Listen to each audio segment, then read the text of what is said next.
E aí, pequeno investidor, tudo certinho? Vamos comprar barato? Pois é, hoje a gente vai analisar aqui a nossa empresa Engie, a queridinha do setor de energia elétrica, código de negociação é G3. De imediato aqui eu já peço que vocês, por favor, curtam o vídeo, a gente precisa aqui de curtidas para crescer o canal não consegue crescer se tiver curtidas. E claro, curta se você achou que o conteúdo do vídeo é interessante e se lhe ajudou de alguma forma.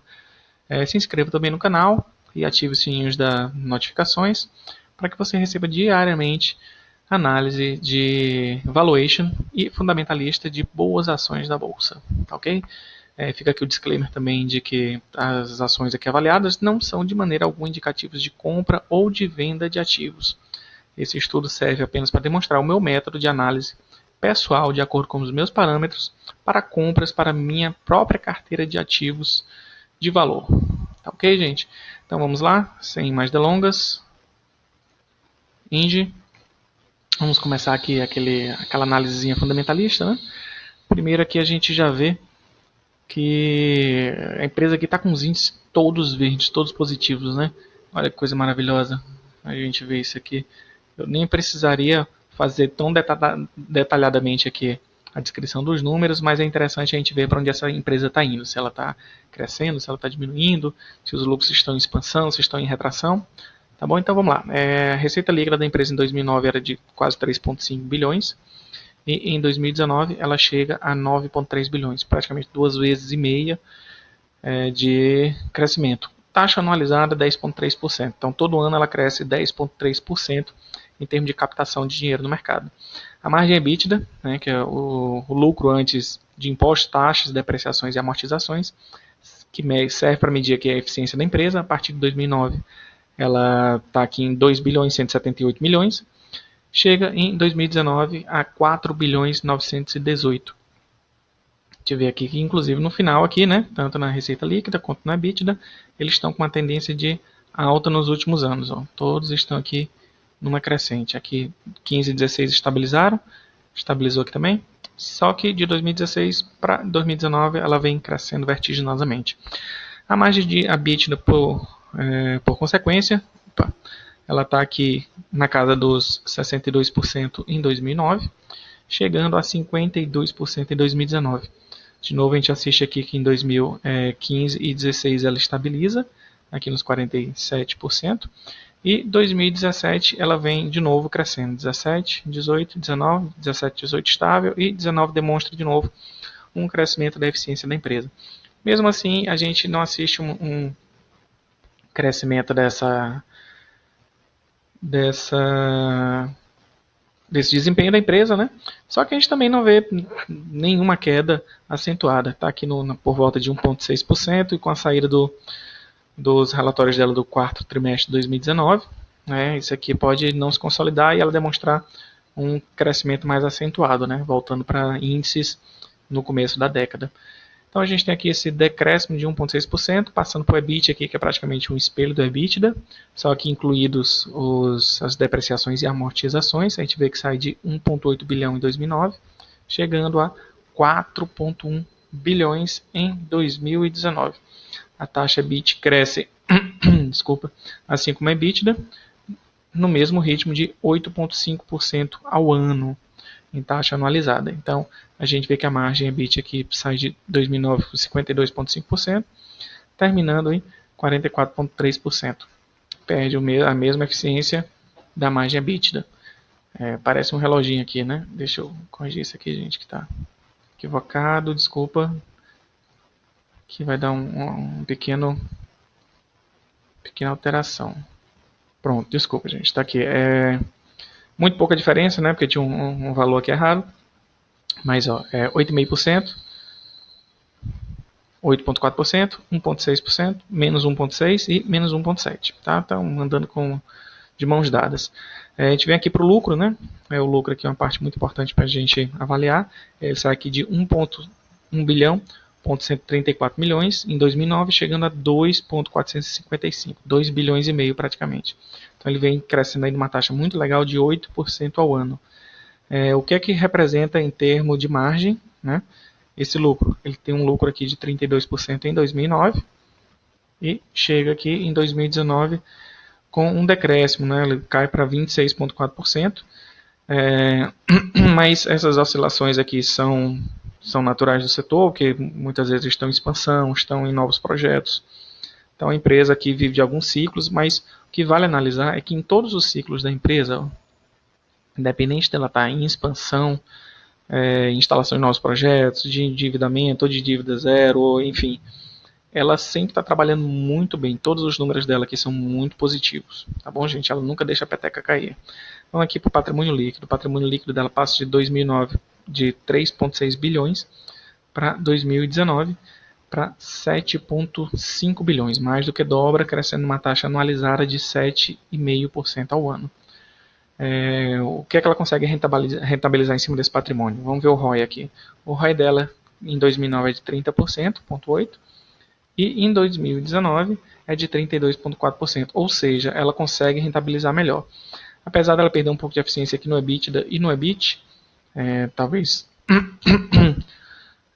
dependendo dos projetos a gente tem que ver o que é que ela está envolvida agora no momento, mas mesmo assim ela ainda consegue rentabilizar melhor, numa taxa melhor do que a de 2009 em 2019, mas se a gente for avaliar aqui 2018, né, ela está numa decrescente, ó. Ela tinha uma taxa melhor aqui de ROI, né, de rentabilidade sobre patrimônio, e cai aqui para 2019 32%. Ainda assim é uma taxa muito elevada. Então, anualizando isso aqui, ela tem um crescimento de 0,5% ao ano.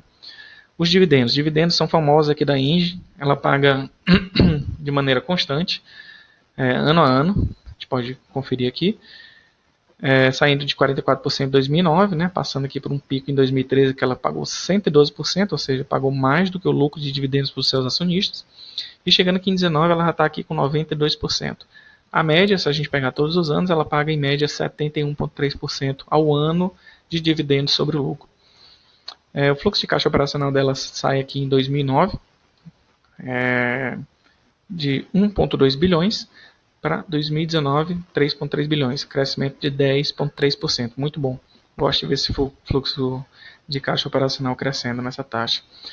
O capex dela sai aqui de 2009 de 320 milhões, chegando em 2019 no valor de 1 bilhão e 900, quase 2 bilhões, né?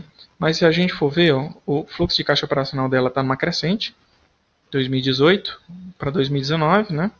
Tem um crescimento vertiginoso, inclusive, ó. A gente vem aqui em 2017, sai de 331 milhões, vem para 3 bilhões em 2018, que pode ser algo não recorrente, né? Tá muito distorcido, vem para cá, e em 2019 cresce mais ainda. Só que o fluxo de caixa operacional nos últimos 2 anos, ou desculpa, o capex dos últimos 2 anos, ó, ele passa de 3,3 bilhões para 1,9 bilhão. Então, ele fica aqui abaixo dos 2 bilhões. Mesmo assim, a taxa anualizada, o crescimento do fluxo de caixa operacional é de 10%, e o crescimento anualizado do capex é de 19,9%. Como é uma empresa de elétrica, gente, eu sei que eles sempre têm são investimentos muito altos, vultuosos. Inclusive, as dívidas dessas empresas costumam ser muito altas, né? Mas tem uma previsibilidade de caixa muito grande. Então, o que eu vejo aqui nesse capex é que ele pode ter aumentado. Ó, ele vem aqui 500, 300 milhões, 700 milhões, 1 bilhão, 3 bilhões, 3 bilhões, caindo de novo para 2 bilhões.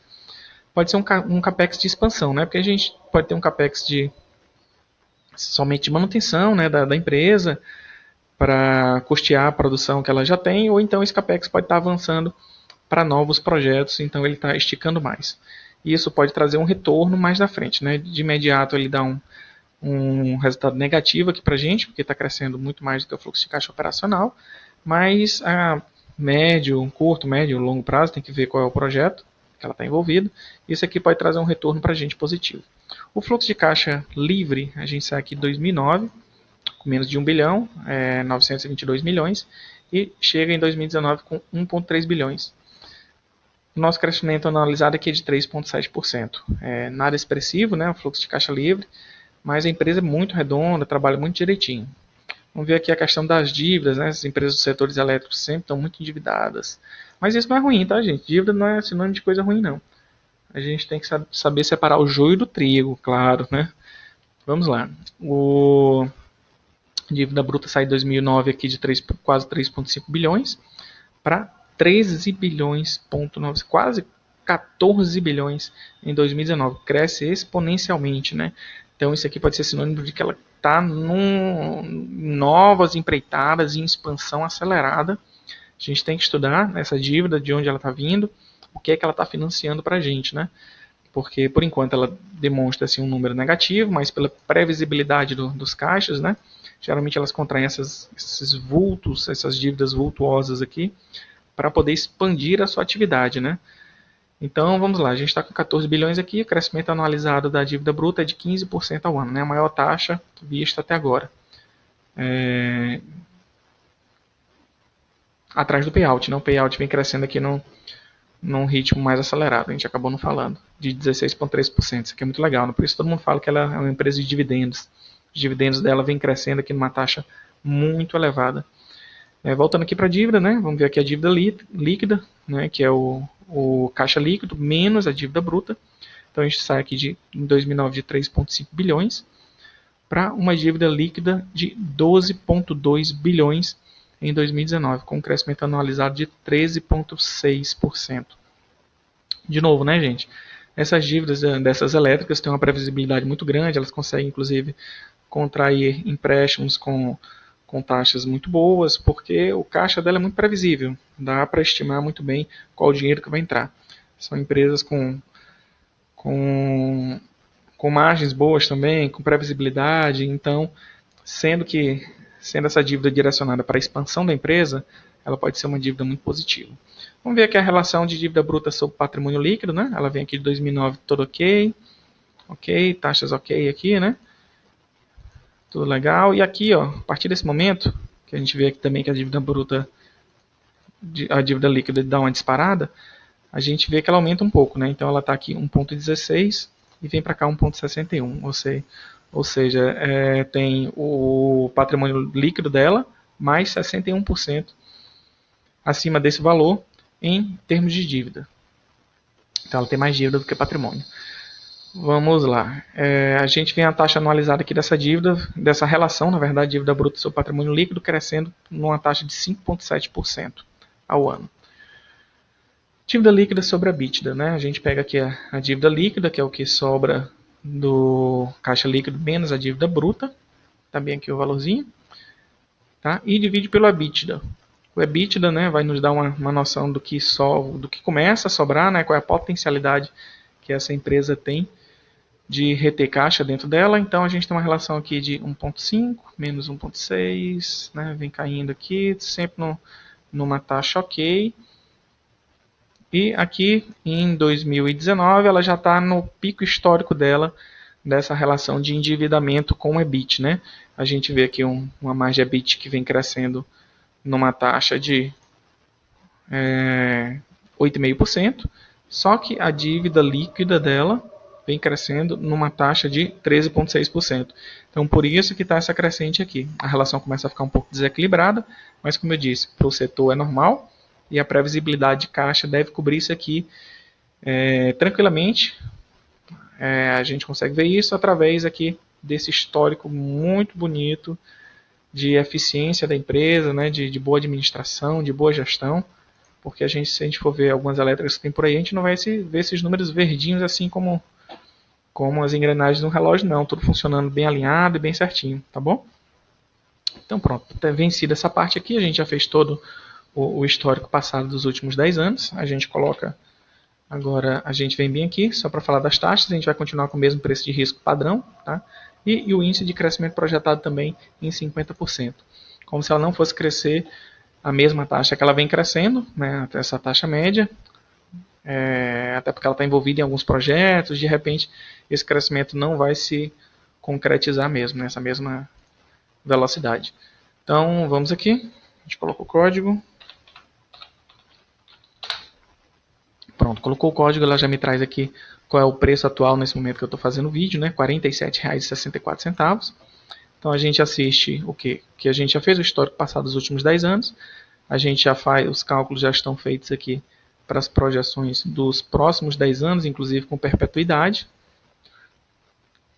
trazida a valor presente, né? Então a gente vê aqui o histórico. Eu gosto de ver o histórico aqui primeiro, que é para a gente sentir o termômetro da empresa. A cotação saiu de 2009 de R$ 15,48 para 2010, média, tá bom, gente? Não é a cotação atual aqui, 2019, é a média, somando todas as cotações de todos os fechamentos dos pregões desse ano. E a gente dividir pelo número de pregões, a gente vai encontrar esse valor aqui de R$ 43,72. É um crescimento exponencial, né? O crescimento aqui vem 10,9% ao ano. Então a gente vê que ela cresce mais ou menos na taxa da receita líquida, não é na taxa do lucro líquido, que é de 8%. Então o mercado já dá um ágio em cima desse crescimento. Ela já tem uma expectativa acima do que ela vem produzindo e demonstrando em termos de lucro. Então a gente vê aqui, deixa eu botar aqui, parece que está com alguns valores equivocados. Só um minutinho, gente. Vamos lá. Certinho, vamos lá. Então a gente vê aqui que o preço sobre lucro, né? Ele parte aqui em 2009 de 11, continua 11 nos próximos anos, 12, 14, 16, né? Dá um salto aqui, 16 de novo, 14, 15,6, 11 anos, 10 anos, 14,5 em 2019, levando em consideração o preço médio, não o preço atual, tá? Então a gente vê aqui que o preço médio do ano foi R$ 43,72, só que a gente assiste que o preço atual é de R$ 47,64, ou seja, está numa crescente em termos da média. A gente está agora no momento de ascendência, né? Então a gente vê que o PL também médio desse ano é de 14,5, só que no momento com essa cotação aqui a gente está com o PL de 15,8, né? Já saiu aqui desse patamar verdinho para começar a esticar e ficar muito caro.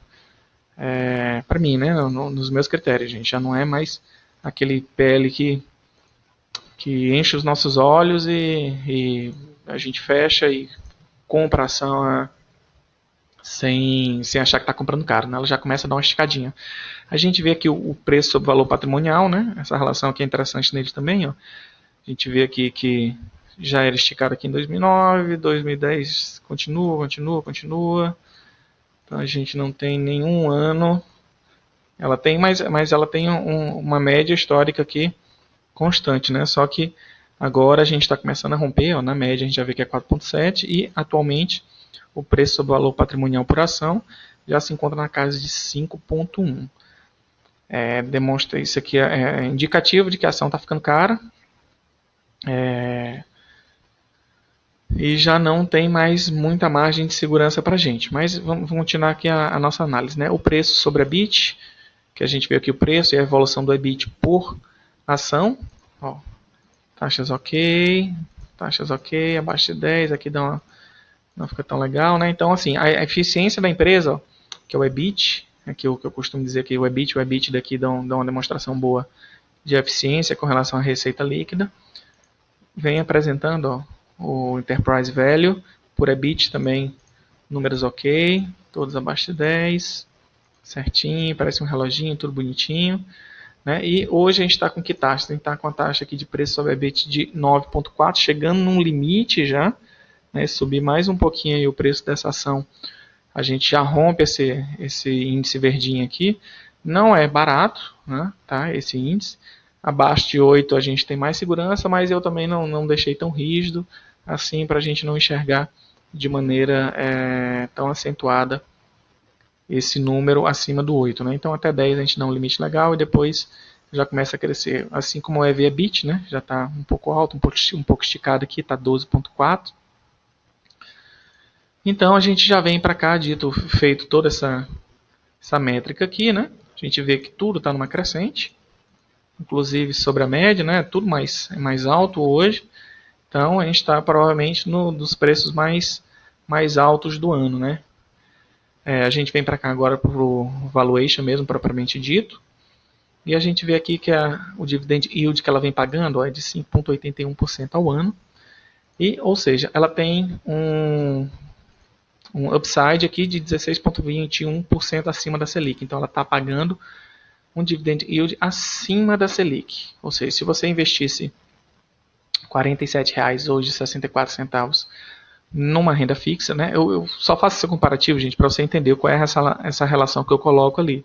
Mas não vamos cometer o erro de fazer um comparativo exagerado entre renda fixa e variável. São coisas totalmente diferentes, tá? É só para entender esse índice. Então, se você investisse R$ 47,64 na renda fixa hoje, você ia estar ganhando 16,21% a menos em termos de rentabilidade lá, tá ok? Então aqui, a média dos últimos 20 pregões aqui é de R$ 45,41, então ela está com downside de 4,68%. Então a gente só reforça aquela ascendência do preço, o preço só está subindo aqui nesses últimos dias, tá? Pela valuation do lucro líquido que ela vem mostrando aqui de crescimento para a gente ao longo dos anos, a empresa poderia custar até o preço de R$ 46,94. Então a gente está com downside de 1,46%. Pelo fluxo de caixa descontado, né, trazido a valor presente, a gente tem aqui que a empresa poderia valer até R$ 39,69, estando com downside de 16,69%. Pelo book value futuro trazido a valor presente também, a gente tem um número de R$ 33,00, um limite de R$ 33,34, com um downside de 30% praticamente. No valor intrínseco de Graham, a gente tem que a ação poderia custar até R$ 25,00, então a gente está com downside de 47,38. O que acontece? A Engie é muito eficiente, é uma empresa maravilhosa aqui do setor de energia, só que atualmente ela está muito bem precificada, inclusive está com um ágiozinho aí em cima do que realmente ela vem demonstrando ao longo dos anos, né? Talvez já esteja sendo precificado esses investimentos aqui, né? Porque tem cara de ser investimento, tem que estudar mais a fundo aí o release da empresa. Já está sendo precificado, então ela está sendo vendida com um ágiozinho acima do que ela vem demonstrando de resultados. Mas se a gente for aqui ver pelo lucro poderia pagar até R$ 46,94, ou seja, acho que na data de ontem a gente já tinha esse preço e talvez o pregão abra hoje com esse preço aqui. O que quer dizer? Você estaria pagando uma ação barata se ela cair, por exemplo, para R$ 46,90? Não. Ela não vai ter uma assimetria tão grande entre preço e valor se ela cair para R$ 46,90, por exemplo. Mas você estaria, teoricamente, pagando o que ela vem demonstrando de lucro. Então, você estaria pagando um preço justo pela ação.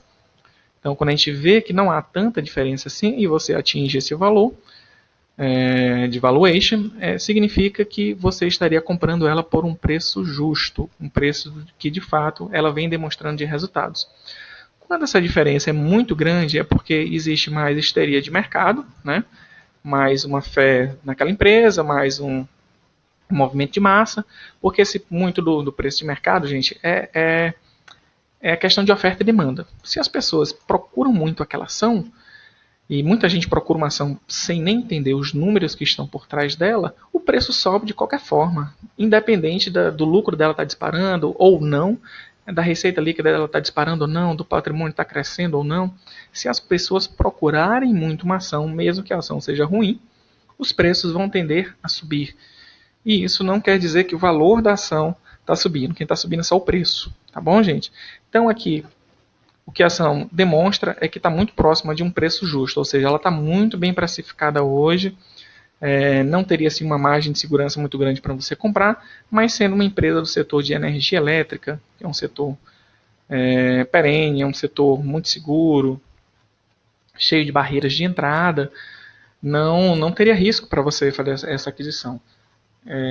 Só que para mim eu vejo outras elétricas com preço, com uma simetria maior, né? Que está muito bem precificado já. Então eu vou buscar alguma outra elétrica, pelo menos por agora, que faça o meu dinheiro valer mais, que dê para eu comprar mais ações. Qual é o exemplo que eu gosto de citar? Eu gosto de citar a Energias do Brasil, né? Tô parecendo um fanboy aqui da Energias do Brasil. Mas pelos valuations que a gente faz, pelo setor que ela está inserido, ela ainda está com preço muito descontado. Nas minhas análises, tá, gente? Fique bem claro, isso aqui não é um indicativo de compra ou de venda de ações. São as minhas análises e as minhas percepções sobre as ações. Então, a Energia do Brasil, digamos assim, que a Engie hoje a ação dela valesse R$ 100 e você estaria pagando, por exemplo, R$ 101. Você estaria pagando muito próximo do que ela vale, né? O preço estaria muito próximo do valor da empresa.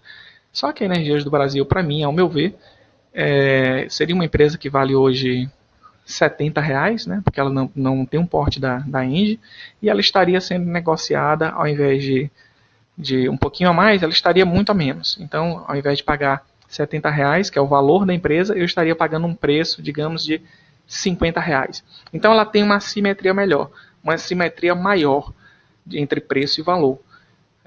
Sendo assim, e sendo meu dinheiro limitado, por enquanto eu vou investindo em Energias do Brasil até que a Engie aqui me prove o contrário e eu possa estar injetando talvez um dinheiro futuro nela. Mas por enquanto, sendo meu dinheiro pouco, né, eu tenho que investir naquilo que vai me trazer uma maior rentabilidade. Tá bom, gente? Mais uma vez, não são indicativos de compra ou de venda, mas as minhas percepções pessoais para aquisições das minhas próprias ações para minha carteira de ativos. Por favor, gente, curtam aí os nossos vídeos se lhe ajudou de alguma forma, se lhe trouxe alguma ideia. Nosso canal precisa de curtidas para crescer, precisa de inscritos. Se inscreva, gente. Todo dia a gente faz análise aqui de novas empresas. E eu não fico só falando frases aqui que estão escritas em release e fazendo vinhetas e vídeos com efeitos especiais. Né? Eu venho aqui e trago os números para que você entenda por que uma empresa vale um preço ou não vale aquele preço, através da análise de fato do que ela vem produzindo. Tá bom, gente? Não se esqueça. Curta nosso vídeo e se inscreva no nosso canal. Forte abraço e até a próxima. Tchau, tchau.